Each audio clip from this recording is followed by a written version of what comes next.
ClueCon Weekly, the FreeSwitch community's official web show. Tune in every week for updates in the FreeSwitch project, interesting presentations, and interact with members of the FreeSwitch community.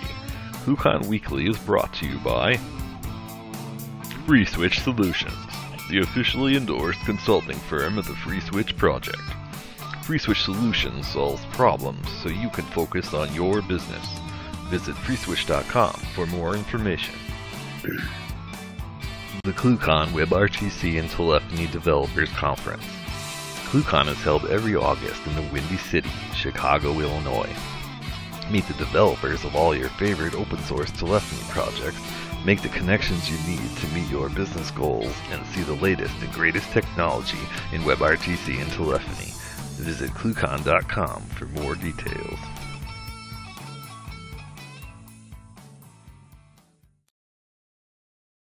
Alright guys, welcome to ClueCon Weekly. Today is November the 18th, and this week we have David Taht will be joining us here and talking about giving us a little update on the whole situation with the FCC and where they wanted to lock down routers and wireless routers and such, and not make it where you can run custom firmware or up-to-date firmware that you may have rolled yourself via open source. So Dave will be joining us in just a few minutes for that. This week we also have Mr. Brian West and Miss Kathleen King here, going to give us a little bit of updates from FreeSwitch. Brian, how are you doing? I'm doing pretty good. I'm just now getting over whatever the heck I caught. It was a rough week and a half, so I'm feeling much better, back on focus, and trying to get things in Jira lined up and bring the community together and make things a lot nicer for everybody involved in the project. Cool. Any announcements, anything you want to talk about that'll be coming up in short order? We're going to have, you and I are working on getting the ClueCon registration launched for January 1, so everybody can start registering in January for ClueCon 2016. So be on the lookout for that announcement so you can get registered early. Yeah, all right. We'll definitely do that, guys. Watch out for that, and that'll be coming up soon. And speaking of announcements like that, Kathleen King's joining us today. How are you doing, Kathleen? I'm doing really well. We have a really neat feature this week. The Virtual Communicator has a built-in bandwidth test. It'll look at your bandwidth and customize the call settings based on the bandwidth available. So that's really cool. Check that out. It's kind of fun to see and play with. And there was also the addition of a calculated RTT value to help with detecting congested network links. In other exciting announcements, there's going to be a FreeSwitch training offered in December. I will be posting dates and more announcements about that in the coming days, so be sure to follow us on Twitter at ClueCon and at FreeSwitch, and like us on Facebook to get all the latest updates on that. That's it. Well, thank you. Thank you very much. And now we've got Mr. David Taht. He's going to be joining us here. Dave, how are you doing today? I'm doing pretty good. It's great to see you all. Okay, the voice. Good to see you. Yeah, good to see you. So you were here with us, I guess maybe a little bit over a month ago, and you were talking about the FCC and some of the craziness that they've got going on, wanting to make it, basically lock down routers where nobody can load custom firmware. No more DDWRT and that kind of thing. How have things progressed on that over the past month or so? Well, I wasn't exactly here with you on this call. That was on the Bucket call, which is also archived on YouTube. So can I take a bigger step back? Sure, go for it. And that, okay. So about 3 years ago, some new rules got published by the FCC that nobody noticed, that mandated, in order to get a little bit of additional spectrum for Wi-Fi, that more stringent rules for getting access to those frequencies was necessary, notably radar detection and so on. And at the same time, the 802.11ac standard came out and got more or less finalized. And the net result of that was this huge wave of increasingly locked down radio firmware, where today there's almost nothing, there is nothing in the 802.11ac space that isn't a binary blob. and it's partially the result of that initial set of rules that went out 3 years ago. More recently, the FCC put out some guidance on a new set of proposed rules to lock things down further so there would be less interference, which included guidance saying, describe how you prevent DD-wort from being installed on your router, which was finally noticed by the open source community, notably at the BattleMesh conference in August, saying, wait a minute, wait a second, hold on, we've been flashing our own stuff for years and you wanted us to do what? So 1,700 plus letters flooded the FCC, describing not just the problems with locking stuff down, but the cybersecurity issues with not being able to update firmware in the field, and the fact that Wi-Fi seemed to be getting increasingly worse as we added more devices. That was where things stood. We finally finished that phase, and we had that discussion a month ago with all those letters going in. The FCC responded to this onslaught by calling in almost everybody that had filed a reasonably good letter and having high-level discussions with them. So my group is the Buffalo Project, and we got 260 plus people to sign, including Vince Cerf co-signed it, as well as all these other well-known people like Bruce Schneer, Jim Geddes, Dave Reed, people you'll find in Wikipedia. And we got their attention and had a discussion at high levels. And the net result of that was them making very clear. Do I have screen sharing turned on? I mean, we could do the screen sharing thing. Yeah, let's flip over to screen share, Dave. Hold on one second. Okay. So let's see if I can find the actual thing here. Where's the blog entry? I don't have the blog entry here in front of me from them, so I think I can link to it. FCC blog entry. Well, basically they said, no, we didn't mean the ban of DD-wort. We really just wanted to control the RF stuff, and that's it, really. Please, it's okay. It's okay. You can flash your own routers. However, the new guidance that they issued does contain a lot of magical thinking still. In particular, historically, the FCC has been responsible for frequency and power, two very simple parameters, which by and large are still always easily overridable by putting one of these things. Sorry, you can't see it. Putting a CAN or a different kind of antenna will take you out of FCC compliance into DFS, in particular dynamic frequency selection, which is looking for radars on these channels, which is an algorithm. It's not a parameter, and it's hard. So they have relaxed their rules, tried to now more narrowly define what they're doing, what they're requesting new manufacturers to do. However, despite this response in the PR that they've put out, saying that, we didn't mean it, in effect, these rules are still going to make it very difficult for open source software, any form of third-party software, to be installed on home routers and other kinds of stuff with radios. And that's going to be a bad thing.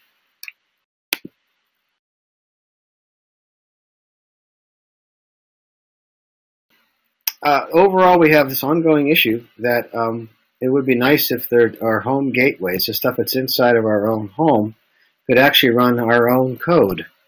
And increasingly, particularly with DSL modems and cable modems, we're losing that ability. And the FCC's current regs are not helping. So we're working at the moment on coming up with a coherent response to their new description of regulations. And I'm out here talking to the various members of various communities to learn what else we could be doing and spread the word that, if you like running FreeSwitch on your home router, well, you might have trouble in the future.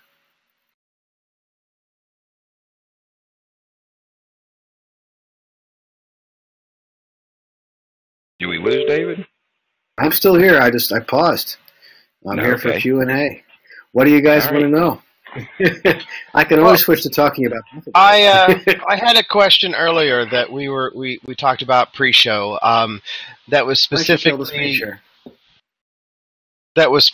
related to LTEU. Yeah. What are your thoughts on unlicensed LTE usage? Well, I shared them once. The political issue is the predominant one for me. And yes, my frame rate is terrible now for some reason. Don't know why that is. So long as it's the carriers allowed to go from their licensed spectrum into unlicensed spectrum and back again, and not the ordinary end user, I'm totally against it. It's my house, my airwaves, and I'm willing to share with my neighbors, but not with some tower that's 4 miles away for some carrier that has terrible phone service. So if that political issue for small cells is actually resolved, then we can have a technical discussion. On the technical side, Wi-Fi is really handicapped by a Mac that was designed starting in the mid-1950s, right, 1990s. And the backward compatibility in there has really crippled forward innovation. So some of the work that's gone into doing LTE-U and there's a different kind called LTE-A, I think it's called. One's listen before talk, one isn't.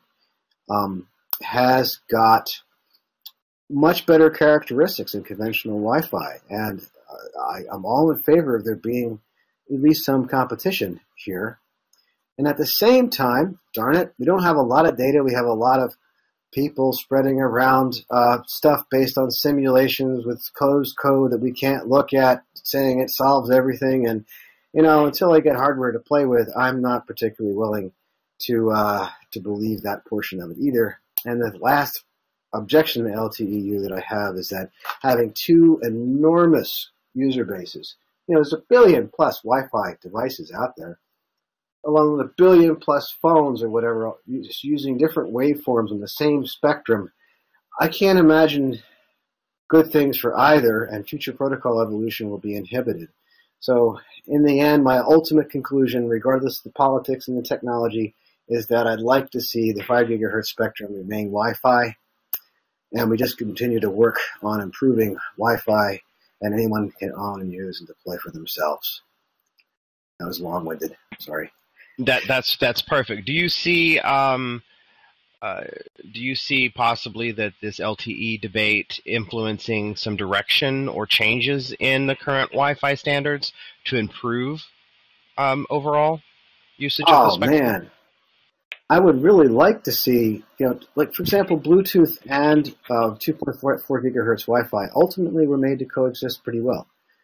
It is certainly possible with these groups of engineers, not the politicians, working together. We can make a better Wi-Fi. We can make a better LTE, but not necessarily LTE-U. Again, there's two kinds. One is listen before talk, and one isn't. And the one that isn't listen before talk does not have exponential back off, and that's a problem. So I hope that engineers can talk mano a mano and work together with prototypes and hardware to improve both standards, and maybe someday they will coexist well. But we're not getting that right now. Do you see more spectrum being opened up? I know the talk on 2.4 was channel 14 being opened up globally because Qualcomm wanted to. There was a proposal from Qualcomm to use that commercially globally because they own the license for that.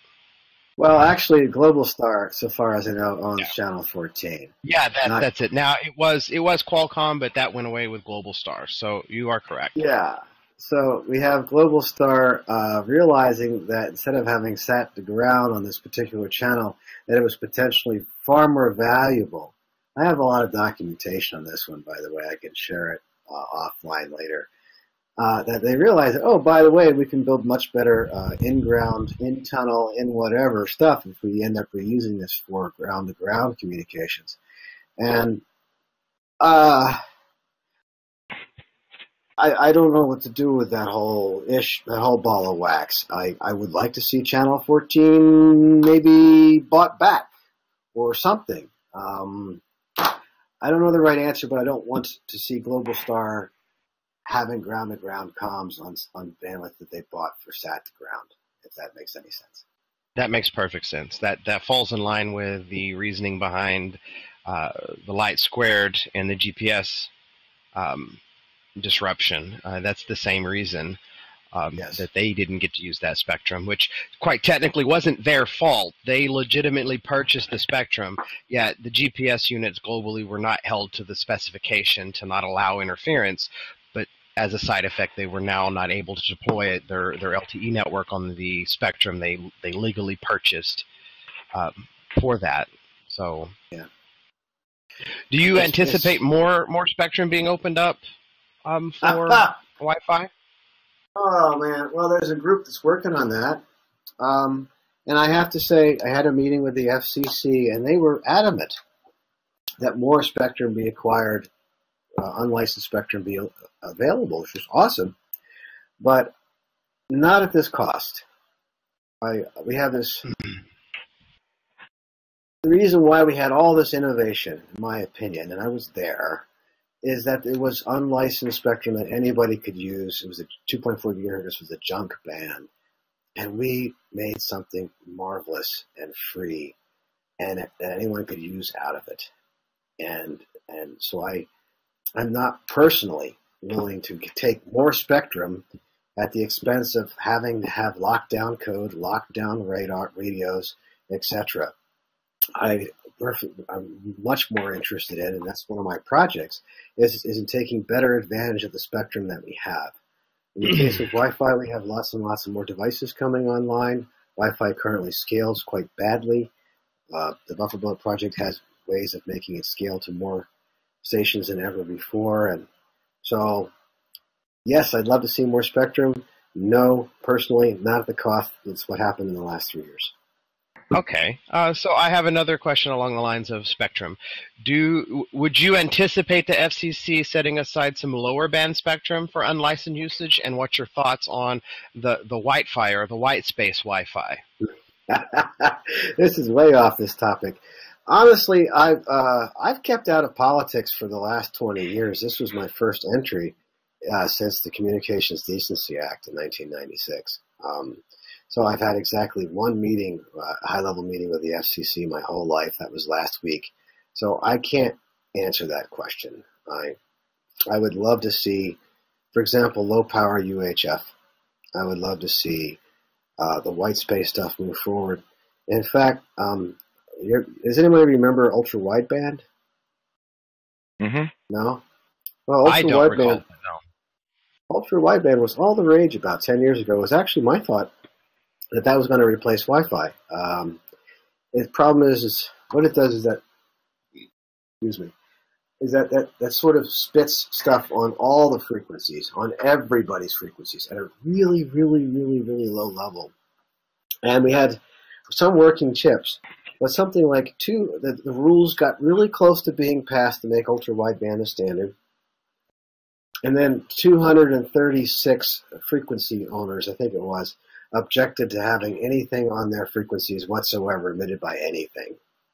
And at the time, 10 years ago, it was impossible to build a chip that could notch out that many frequencies. It turns out that today it's more possible, and ultra-wideband has a lot of really great characteristics.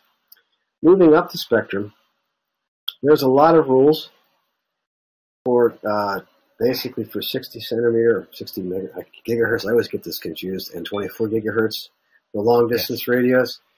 And not a politician, haven't gone to Washington. I had a chance to review those rules recently, and they look like they were written by lobbyists, not for respect of what that kind of spectrum can do. This is stuff that can't go through paper, and yet it's restricted to outdoor point-to-point radio uses. Right.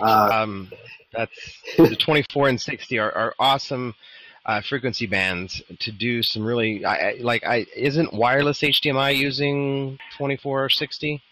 There's been some work on the 802.11 AD standards that we're supposed to be using these, and there are consortia working on that. But from my reading of the current rules, again, not an expert, was that we were going to see some regulatory issues in getting that spectrum approved. And it'd be really awesome to have that wireless HDMI that doesn't escape your office, and then put a mesh network in place and have it go throughout your house. Right. It would be really cool stuff to see happening. There's Also been several really cool advancements on wireless in general. Georgia Tech and Stanford worked on actually creating a working full duplex radio. There's working chips for it now, and I hope that enters the next generation of Wi-Fi standards. Well, I was reading a paper the day before yesterday about using Wi-Fi with FM receivers to synchronize radios within the general vicinity so that radios would cooperate better and you would have better usage of the spectrum, which was a very interesting paper. What are your thoughts on that? For getting closer, tighter synchronizations down below the microsecond level, it's hard. It's really hard. But it's a step in the right direction to be able to attempt that, to get. I think it would improve Wi-Fi in dense areas to use that kind of technology. No, at the moment.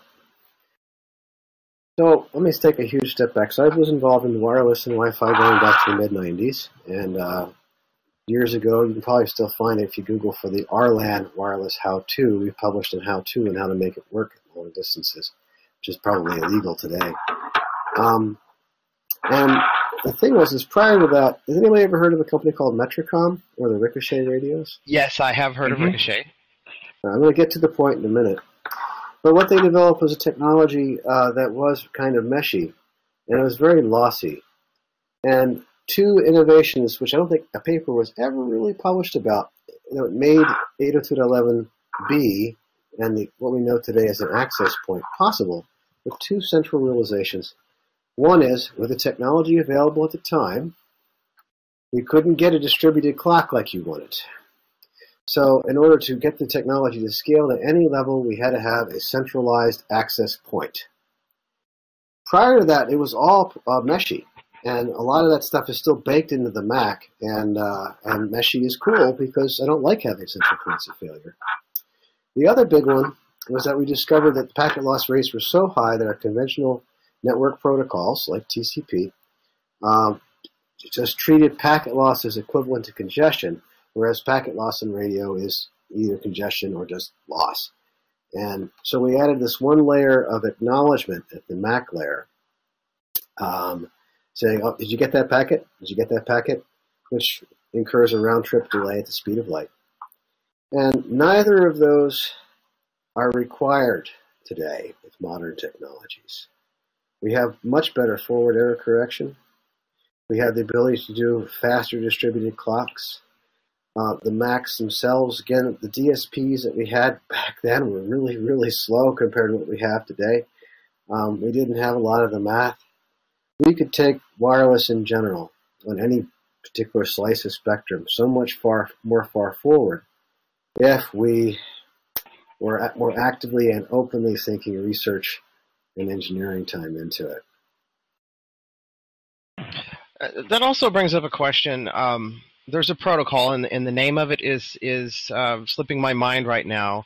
But VentSurf built and designed for our deep space network, which is for a connectionless, reliable connectionless delivery. So, that I don't know, does that solve some of those?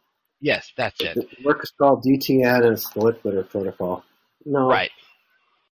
That's designed for long-haul networks. We need stuff that works at microsecond or faster speeds. Okay. So it's cool, but no. All right. That's pretty much, you've answered all of my questions that I've come up with, and we've went a little off topic on a couple of them. Is there anything else you would like to add to some of the discussion we've had? The FCC and frequency stuff. Well, yes. All right. Well, normally I'm an engineer. I mean, I really have spent my whole life working on making the network better. I worked on Asterisk, ported it to embedded devices in like 2000 before anybody else had done that. Blackfin, was that the Blackfin port? I also worked with David Rowe. That was much later. No, I had Asterisk running on ARM products in 2000 or so in Monta Vista. Maybe it was 2001 because I needed it. So in the past 5 years, I've been working primarily on buffer-bloat, and what I've been doing is outreach. My comfort zone is in protocols and layer 3 stuff. And I found that I needed to talk to Layer 2. I needed to talk to politicians. I needed to talk to other developers. I needed to talk to people doing VoIP and video conferencing. And suddenly I find myself reading the rules and regulations that are warping how we do good engineering. Getting back to the overall thrust of the letter that we put out to the FCC, we need to build systems that are space capable. One of the things that I helped work on recently, to some tiny extent, just went out the airlock of the ISS in July, and it worked first time. And I would really for the people listening, could you explain what that was and your interaction? Okay. I'm under non-disclosure, so I can't say too much, but the company is called Planetary Resources. You might have heard of them. They are trying ultimately to build spacecraft that can explore the asteroids. Their first test of the avionics gear went out on a CubeSat called the Arctic 3. And my direct involvement in that was a lot. It was a teeny bit. But I wanted to stress to everybody here that thing's flying Linux. So if you wrote a line of code that's in Linux, it's in orbit, man. It's running the ISS. It's on nearly every CubeSat. We're going to space on open source. And if that inspires you to maybe not, to test your code a little bit more, to think about where it might end up in a decade, please think about that in addition to Spaceship Earth. It's inspiring to me. I have some photos I can't share that do keep me going when I'm wrestling with a bug at 3 o'clock in the morning. I know where it's going to ultimately go. Awesome. Right. Anyway, go ahead. Oh, you've answered all of my questions above and beyond. Well, how many other people are on the call? Does anybody else have any questions for Dave? Yeah, actually, I'm gonna interrupt here, Brian. And I know Dave's got another little project that he works on over there that's kind of near and dear to him. And buffer bloat, Dave, where is that these days? I know you guys have been doing a lot of good work on it, and I want the update. Well, how many people are on the call at this point? I only see you and I, which is cool. Well, there's probably it looks like there's about a dozen people that are actually listening in and everything. So we've kind of got them hidden off video for the sake of the podcast here. But there'll be a lot of people watching this later on YouTube. So one of the things driving me and why I ended up going after the FCC with all these other people was that we've come up with some fixes to the internet that will improve latency by orders of magnitude under almost any workload. If you could switch to the screen share that I have now. You might need to open that back up. So I'm on that screen, clicking there. So do you see it? I don't see it. It may have got dropped there when your frame rate was low. All right, so let me say stop sharing. And then I click on this here, and I say screen share. And then I click on that there, and I say share. So how about now? There we go. Hold on 1 second. Wow, that's... There we go. Hold on 1 second for me. Great. Put this thing back up here if my mouse will cooperate. All right, so I still see a picture of me. Get rid of me. There we go. That's cool. That's cool, although I don't see me sending video anymore. All right. I've had to explain this graph multiple times, but I'm going to posit a question to the audience. What if, on every circumstance, nearly every circumstance, you could guarantee that the amount of additional latency your network had was under 30 milliseconds, that video conferencing and VoIP would work even with BitTorrent going? Wouldn't that be exciting? That would be good stuff. That'd be awesome. Okay. We made that happen in 2012 using an algorithm called CODL combined with a fair queuing algorithm called FQCODL. Those two are now standard in many Linuxes, in every third-party firmware, and many shipping products, in the process of being finalized as standards in the IETF.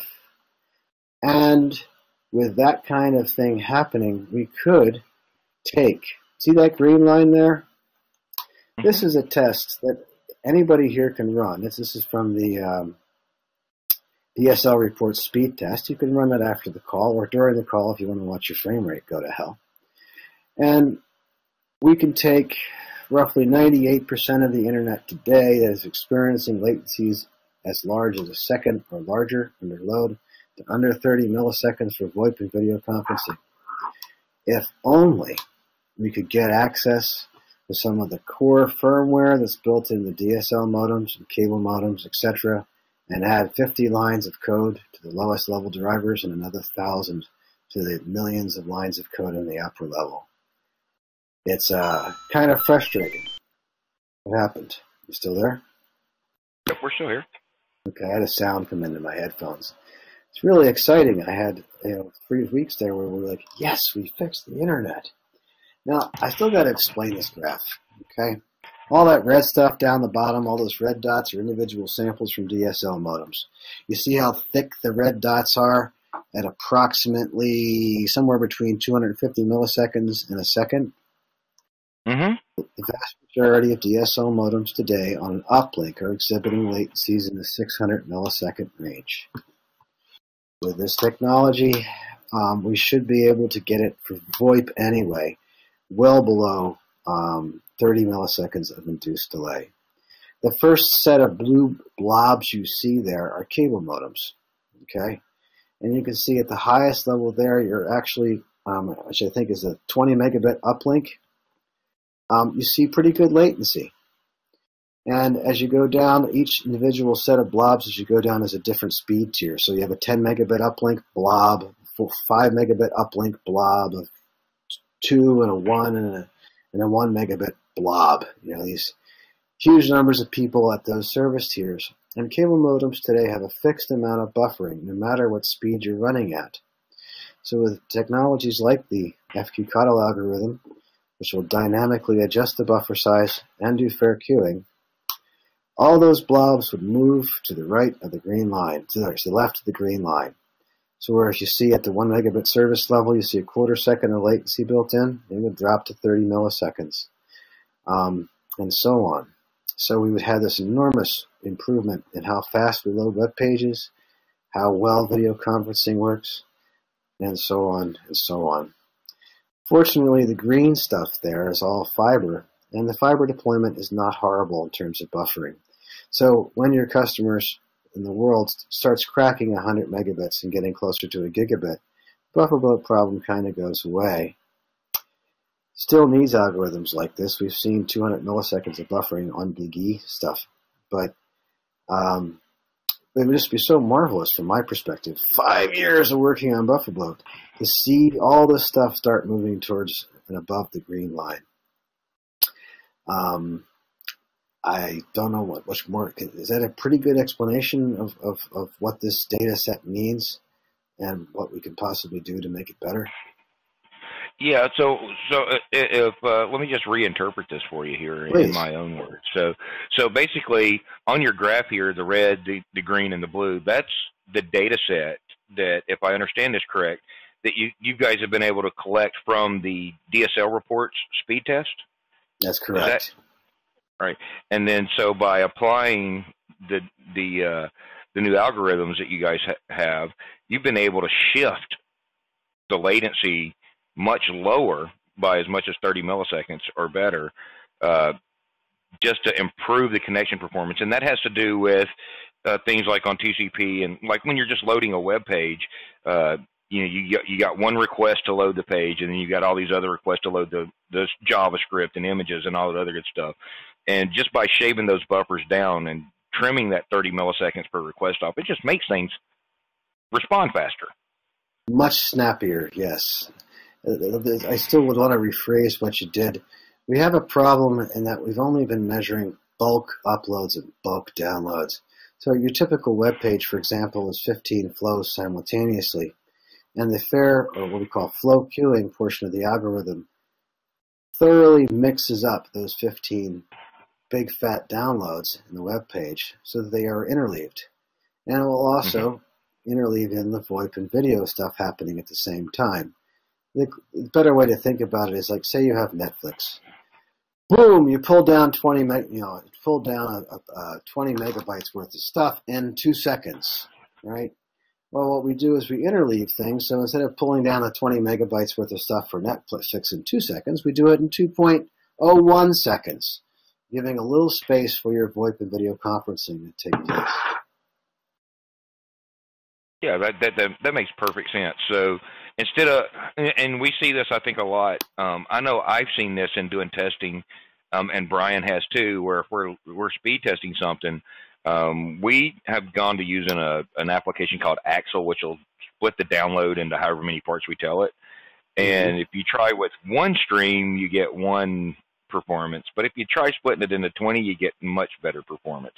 And so what you're doing here is taking that and taking the huge downloads, spreading it out a little bit, and then the little downloads, sticking those in the middle, so it makes things, it realigns that and makes things go faster instead of serially wait on the big thing to complete, then do the smaller things. That's correct. That's much closer to correct, except that there's no application here needed. Just if you have this stuff running on the router, you don't need to do any more work at all. It'll automatically work with every form of traffic that we have. Cool. And this works what, on layer, like down at the MAC layer? No, this is against the IP layer. So okay. There's two parts to it. The fair queuing part is the one that will break up big fat flows into much smaller ones, and that works against typically the 5-tuple of the IP source, destination, protocol, port numbers. So that looks at the headers of the stuff. And the Cottle algorithm is the one that controls overall queue length. So it tries to make sure that all the data is on the, like for example, I'm sending here from Sweden to you. So there's all this data in flight, and we need to have that data in flight to use the resource efficiently. So the Cottle algorithm tries to maximize for data in flight with a minimal amount of local buffering. The combination of those two are basically magic. Anyone knows who Van Jacobson is? You can Google for him. He is the co-inventor with Kathy Nichols at the Cottle portion of the algorithm. And Eric Dumazet is the primary inventor of the flow queuing portion of it. And those two have swept the Linux world, and I hope that you are running them on your home gateways and also trying them out on your servers for voice over IP. We have a successor algorithm, if you want me to talk to that one, called Cake. And that sounds like something I would want to go get a bite of real quick. Yeah, so no, I've actually heard you talk about Cake a little bit in the past, and that's some pretty interesting stuff also. So what is Cake? Well, Cake is, there's a competing algorithm to Cottle called Pi. So it started off as kind of a swipe at Pi. But it's also the outgrowth of, it's also a reference to 2010 A Space Odyssey, where someone tries to explain to a Russian speaker what piece of cake versus easy as pie meant.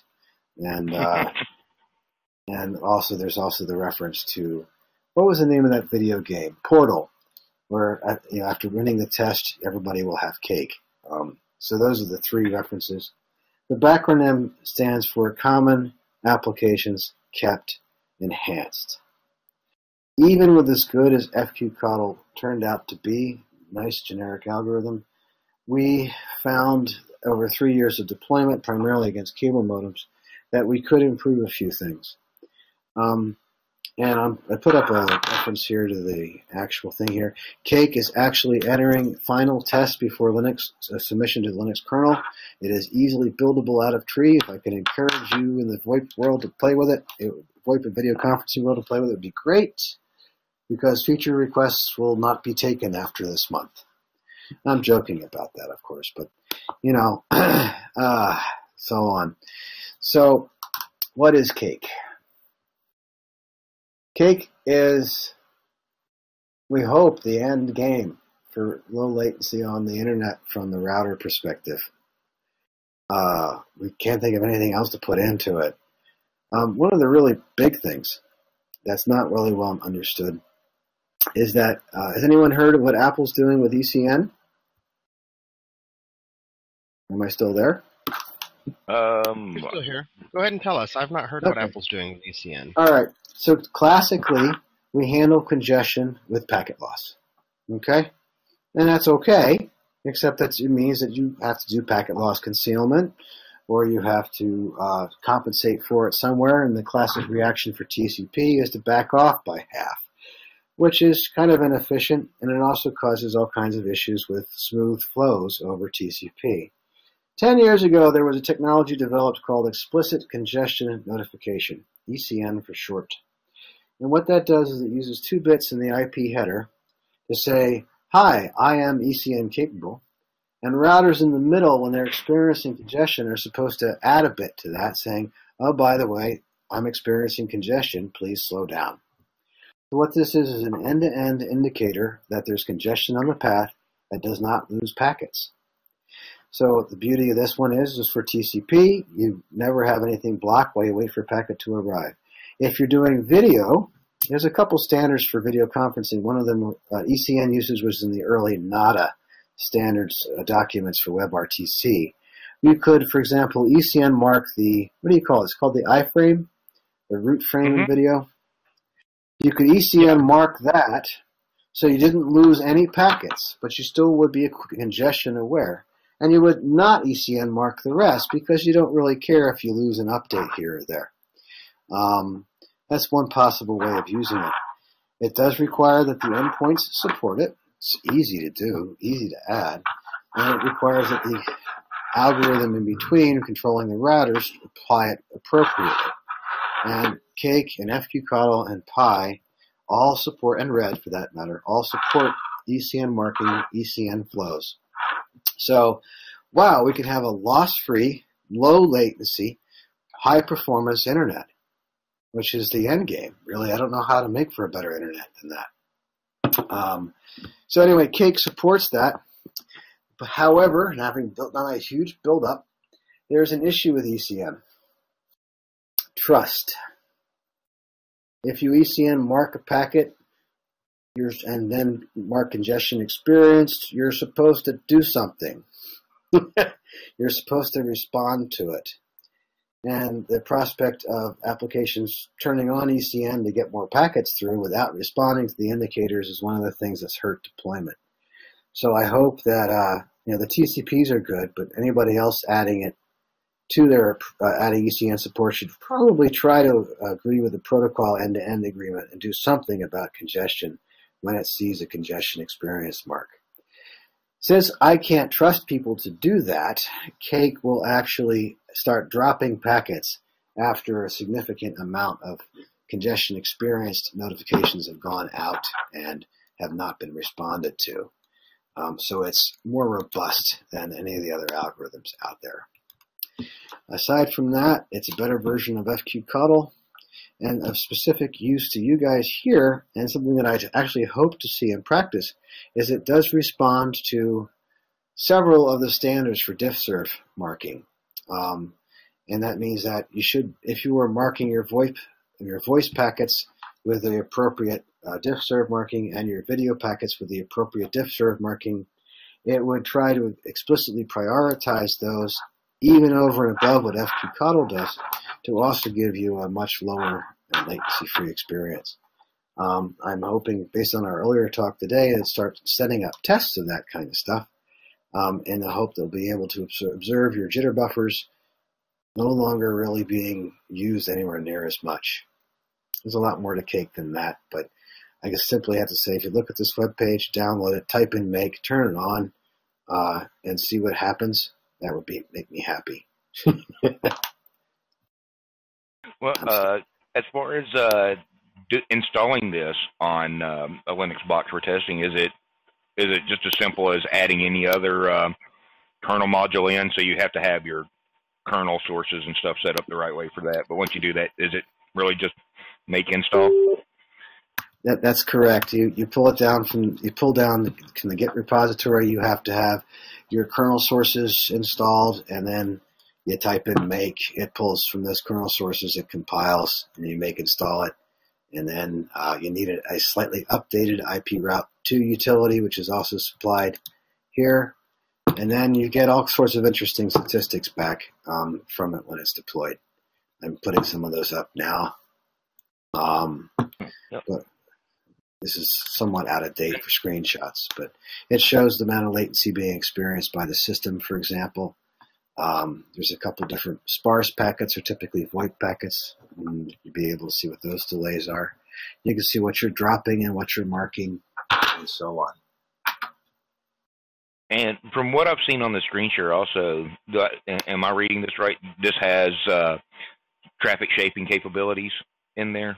That's correct, also? Yes. Yes, we took out, so yeah, that's very much built in to this. It's I don't know how often you guys have had to do traffic shaping in your work, but HTTP is a headache.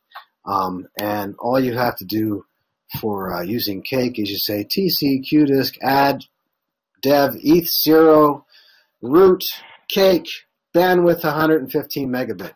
Stop. No more complexity. So one magic command line versus a whole bunch of really error-prone command lines is possible with Cake. And with sufficient feedback, we have a couple different diff-serve models for dealing with classification. I would love to know if there's anybody out there that has a very complex HTTP setup that does special stuff. Share it with us. We'll try to create a simplified Cake model for it. Do you guys use really weird HTTP stuff? I'm just curious. I've done a fair bit of shaping with Alt-Q from the BSD world. Because because we see things. I used to do a bunch of small office work, so we'd see stuff where people were trying to do VoIP while somebody else in the office is trying to. Back in the day, the equivalent of streaming YouTube all day today or running BitTorrent or whatever, and then wonder why their RTP was getting impacted. So really, the only way to deal with that from a network perspective was to, set up some traffic shaping rules that say, okay, if you're running BitTorrent, we're going to make that bottom tier availability on the bandwidth, and then go from there. So, I think in some of the offices out there, they still do a lot of this kind of thing just to try to control cost on bandwidth. Especially in the region that I live in, getting decent bandwidth is not exactly cheap. So you get what you can, and then you do what you can there to shape that traffic where possible to keep everything working. It is certainly my hope that with the SQM scripts and OpenWRT, which work on everything, and now Cake, 95% or more of the twiddling you used to have to do in that circumstances goes away. And it is cool. In fact, this use case of BitTorrent versus VoIP versus normal traffic is one of the primary use cases for Cake. And that is the voice of Jonathan Morton, the principal author of Cake. Everyone give him a hand. Hey, Jonathan. Welcome, Jonathan. Yes, I should, while Jonathan's on the line, I note that we're actually not done dealing with BitTorrent. I did a paper on that about 3 years ago, I'm sorry. I believe that now that we have these technologies, we can make BitTorrent better itself, which is not hard. And then I've also talked to Graham Cohen at BitTorrent, and he basically said, if you can get the IETF to agree on a standard for background traffic like BitTorrent, I'll make it, diff-serve standard, I'll make it do that. The first hard part was if I can make the IETF agree. But we have some hope that, for example, I would like to see Torrent try to use CS1 by default, which is the more or less standard background thing, except when it isn't. In which case, Cake does absolutely the right thing with Torrent. So I've tested this extensively on multiple forms of Torrent. If you turn on QoS for your local client for Torrent and say it's CS1, Cake's just beautiful. You can run as much Torrent as you want all day and never notice it. And it will still grab all the bandwidth when it needs it. It's great. If you go back up to the screenshots you had before with the statistics. They're old statistics, man. Yeah. They are, but for illustration. We had a great deal of fun with, or you did, when we started using Cake, and we changed it from classes to bins, and then of course Jonathan pointed out that. Go ahead, tell the joke. Yeah. We don't put cake in the bin. We make it in tins. So we have 4 tins instead of classes now. But anyway, tin 0 is the one we put BitTorrent in. That's the one for the background traffic with the CS1 diffserv code point. While class 1 is the best effort queue, where all the normal traffic goes. Class 2 and Class 3 are elevated priority, and Class 3 in particular is for the expedited forwarding and the network control traffic. So it is a little inverted from what you might understand. That the 0th class in this case is the one that can get a lot of bandwidth, but also has the least priority. So along those lines with Cake and BitTorrent, we've been looking at using MUTP or micro transport protocol with BitTorrent. You get how does Cake play in with stuff like that? Beautifully. Honestly, I have done quite a bit of work with UTP. UTP is great, and I believe that we can continue to improve UTP along these lines. There's a paper of mine anyway. It's not mine. I have a piece of it detailing all the problems that UTP and BitTorrent had. The thing was, the world made their TCPs way more aggressive. So almost anything that uses UTP today is a lot less aggressive than a modern TCP is in the first place. Secondly, there's been some work on what's called a coupled congestion controller. And I have some as yet unpublished work on this, and I'm hoping to get done this year. Where basically, if you look at the congestion effects of say, 50 of your UTP streams, and you modify them all accordingly, life gets better end to end. And then, of course, there's ECN. Yeah. Anyway, more questions. You got the author of Cake on the line.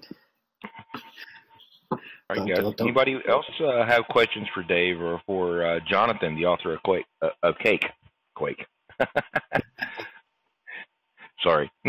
Well, the author of Quake would love this thing. We actually had a nice talk with Jim Carmack several years ago, and he was going to love this for gaming traffic. Anyway, questions for Jonathan? As someone who's had to deal with high latency, crappy connections, anything is welcome for gamers in that arena. Yeah. So, actually, along those lines of high latency, have you guys done any testing with Quake and buffer bloat arenas around things like VSAT connections? Things like that are trade names like HughesNet or Wild Blue or any of those guys. Why don't you take that one? Why don't you take that one, Jonathan? Go ahead. We've actually started doing some of that recently by adding support for. You can now tell Cake what your estimated latency is on the whole path. For satellite, that'll be about 1 second. For a normal internet connection, it'll be more like 1/10 of a second. And we can now tell Cake that. It's not visible in the screenshots here because they're old. It's quite a recent thing, but we have tested it, and we've even found and fixed quite a serious bug that way by examining that behavior. So it all works better now. Right. So that actually comes back in and applies to in a situation that I'm currently in where I have Metro Ethernet, but it's writing effectively a L2 MPLS VPN, and I have on the first hop about 45 milliseconds of latency just due to the underlying layer 2 network that it rides. So this, Yeah, I live in a very, very rural place, and I have to. My light goes like 80 kilometers before it even hits the first L2 switching point. So it's not all that great, but it's better than the Viasat that I had before, which was, like you said, nearly a second of latency. So with that, I know I'm going to have that kind of latency, so I can inform Cake that I'm going to have at least this much latency, so that it can then turn around and adjust things to make it more better for me all the way around. Yes. Yeah, so I'm curious, where did you say you were approximately? I mean, don't give your exact coordinates, but... I am in rural northwest Mississippi, in the middle of nowhere. And by the middle of nowhere, I mean like 30 minutes to get, by car to a market. And it's just rural, and there's no population density out here. So things like DSL and cable don't exist. But I work on the internet, so I had to have bandwidth. So, well, I guess my question was merely, what is your round trip time to like California?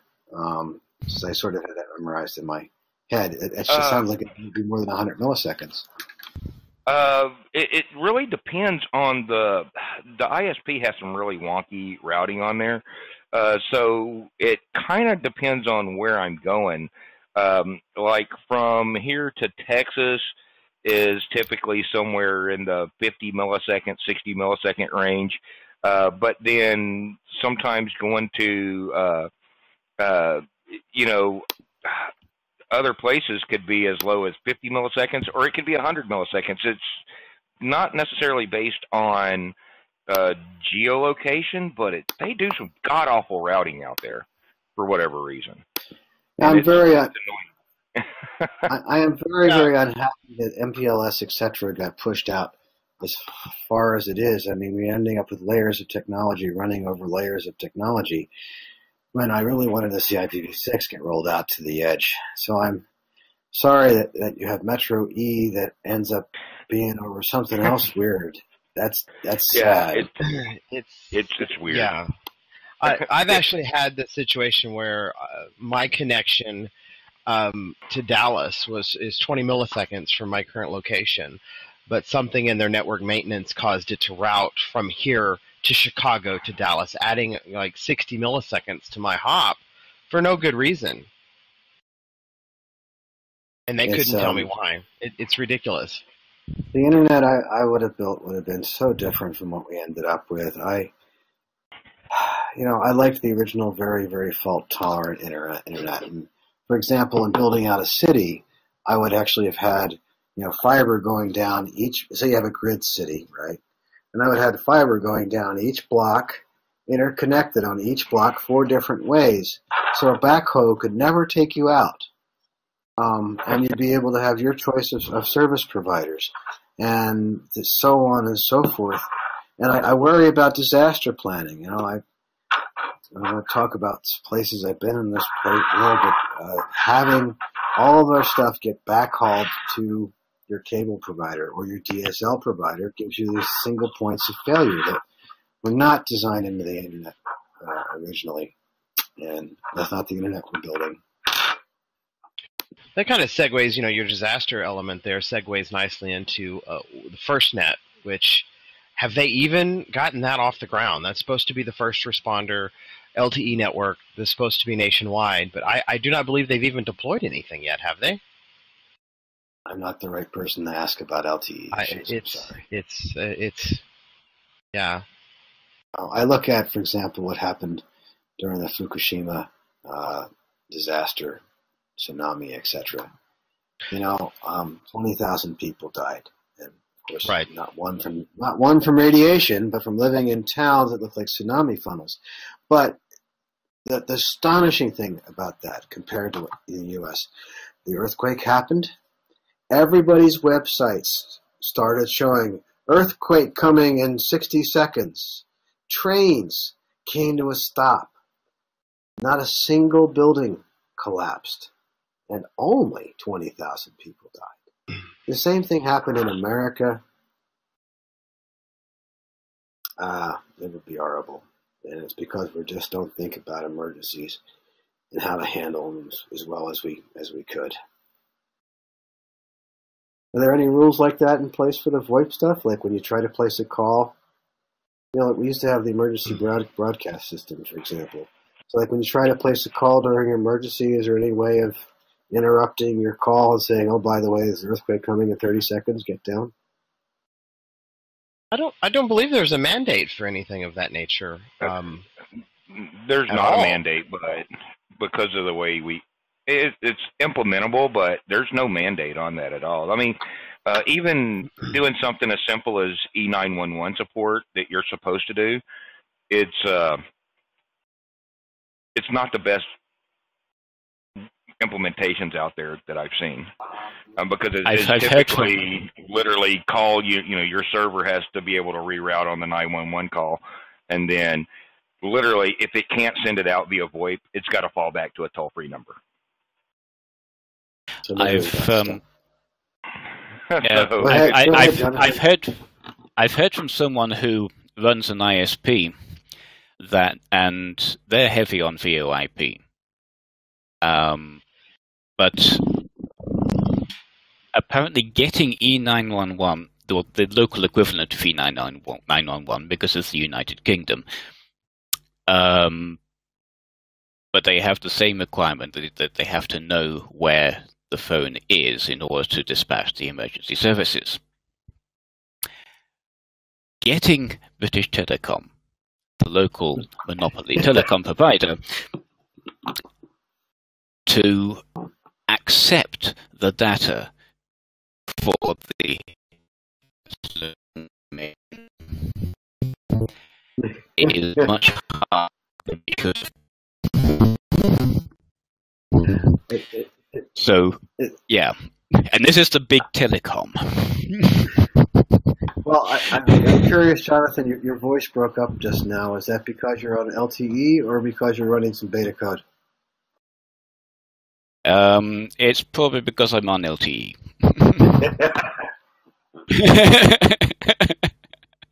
And highly delayed. Yeah.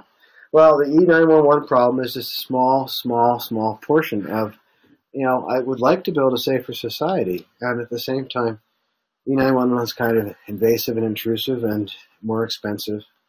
And I'm also not really huge on, people knowing exactly where I am all the time. These are so many things that we have to solve, not just with code, but with legislation and regulation and conscious thought as a society. No, well, I mean, once you start bringing in VoIP to the whole E911 situation, there's other issues that you have to solve, especially where you have ISPs that are rolling out VoIP and they're giving people, things like soft phones or ultra portable, even hard phones. I mean, let's just say a Polycom, for instance. I'm supposed to install that at my house, and in the States, you link that via ALI, address location information, that's linked to your phone number.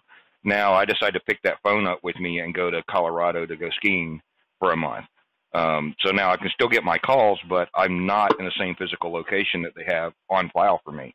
When I pick up my phone in Colorado and dial 911, they don't route me to the 911 call center for Colorado, whatever region I'm in. They route it from my home location. That's a whole nother level of issues that have popped up here. And they've tried to push out the responsibility for that onto the consumer, but consumers just don't update that information. We've seen that a few times where somebody calls for a heart attack on their VoIP phone, and unfortunately it goes to their home location, not their vacation house or their summer home. It goes to their winter home. So it's a mess that has to get figured out, unfortunately. Well, let me go out to the alerting question. I'm under the impression that cell phone technology, there is a earthquake alert function that some cell or maybe all cell providers have now. It would be pretty awesome if almost simultaneously every phone rang with a specialized ringtone saying earthquake coming. You had, you had some kind of alarm sound that went off. Well, you have that already with cell phones. The Amber Alert system is a broadcast type system where they can broadcast messages to a certain area, because I've been woken up at 3 a.m. From an Amber Alert, and let me tell you, it will wake you up. It is loud. You can opt out of them on like an iPhone, but the president and the disaster people do have access to that, so they can push notifications and information to everybody's cell phone, TVs, radio within a geographic area or nationwide. Well, it's kind of encouraging, except for the fact I don't own a cell phone personally, and I just use video conferencing services, so I just figure you can just write me off in the event of earthquake in Sweden. But, you know, I'm happy to hear that the Amber Alert system is actually deployed, and that will save lives in the case of some kind of nightmarish emergency. Yeah, so the Amber Alert basically is for like kidnappings. They use that mainly for that, but it's still part of the general notification system they have in place. It's built on top of it. So if a child is kidnapped, they're able to alert the area, be on the lookout for this vehicle with this tag number. And they also have, they've started rolling out the Silver Alert system, which is when somebody with Alzheimer's goes missing from a nursing home, they can put an alert out for somebody that has gone missing.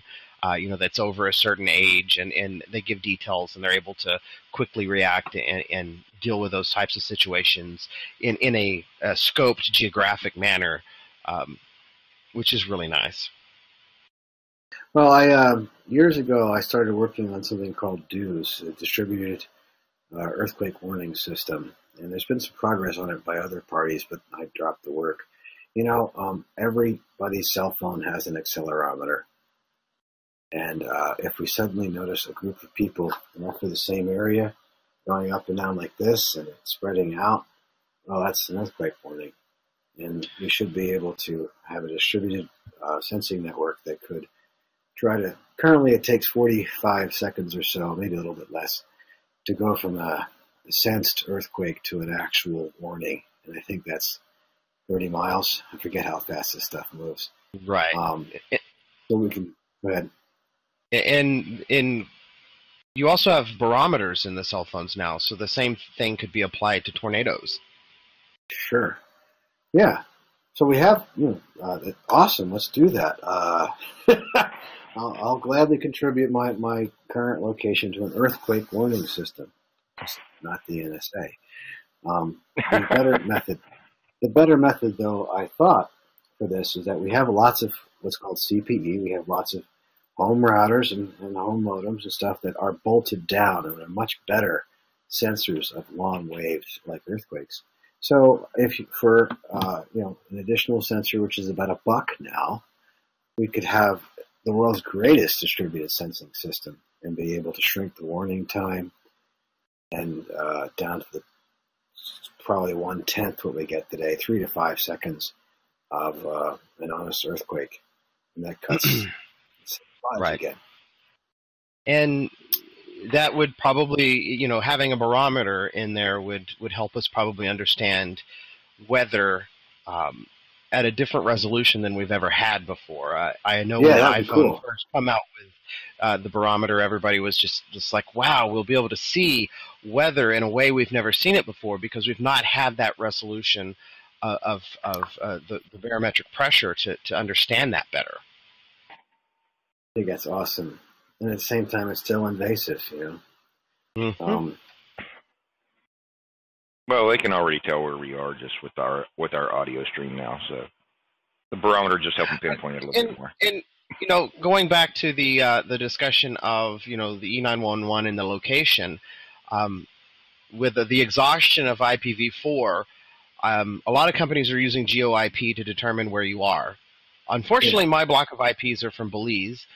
Most companies have an updated GeoIP database. Square's cache.me, on the other hand, still thinks I'm in Belize, so if I visit the website on my computer, I get it's not available in your country. I don't believe that using GeoIP databases to triangulate or figure out where people are will be reliable moving forward now that V4 is exhausted, because there's going to be intra-country transfers of V4 blocks and things happening at such a rapid pace to meet the demand of V4 usage in the near future. And I think we're going to see an uptick of V6 adoption, largely in part thanks to Apple and their requirement for all apps submitted to the App Store for iOS 9 and up must be V6 capable. I have to applaud Apple for that one. That was a good move on their part. At the same talk is also the same talk where they also turned on ECN by default. There was 2 back-to-back talks about that at the conference where it was enabled. So please start looking in the ECN. There's going to be 1 billion devices that could use it, and packet loss sucks. I'm told you're going to close up the call now, and I thought that I would try to read off a few things. Yeah, so we need to get things wrapped up here and everything. Of course, we'll hang around after the call to chat if we need to some more. So, Dave, I want to say thanks, and I think you want to get some parting words in here, so let's have them. Okay. So we ended up going way off the original topic. The issue with every device is going to have a radio in the future, and handing the FCC power to make those into unupdatable binary blobs is a major security risk, and it's also a source of bugs on the shared spectrum. So the battle continues. There's a mailing list, which is currently called Bufferbloat FCC Discuss. It's archived on redbarn.org. There's also one run by the Purple Foundation. There's also people involved in the Make Wi-Fi Fast project. And the letter, if you want to find the letter that we talked about, go Googling for Vint, space surf, space router, and you'll find lots of links to that. A lot of people read the press release, not a lot read the letter, and it's our hope that if people understand what we were talking about in trying to make a faster, better, and safer future for the internet, they gradually will be able to build a coalition to do so. And that's it. Thanks so much for having me on the show. I miss doing these, and the technology's come a long way. Yeah, well, thanks for coming out today, David. We actually, when you want to come back and chat some more, let me and Kathleen know. We'll get you back on the schedule.